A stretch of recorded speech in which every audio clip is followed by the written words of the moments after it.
Grab a cuppa because we are spilling some beauty tea. Recently, it was announced that LVMH may be pulling out of its stake in Fenty.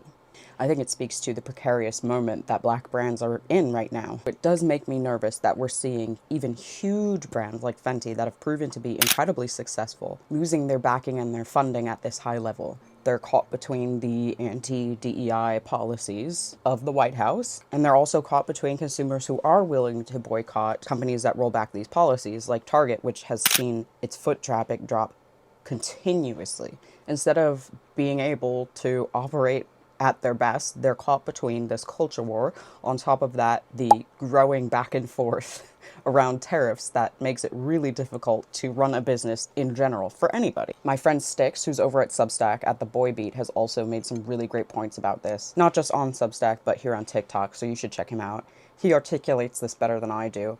But if even a brand like Fenty, that's performing so well, might lose out on its investment, it does worry me for the future. I mean, think about how Fenty raised the bar for these other brands. They were forced to compete by actually offering shade ranges that were comparable, and that requires more thoughtfulness, not just about budgets and development of formulas, but about which skin tones people actually have. Cough, cough, Youthforia, cough, cough. We see that Ami Collet is shut down because of the constant pushback that Zara was getting from her own investors.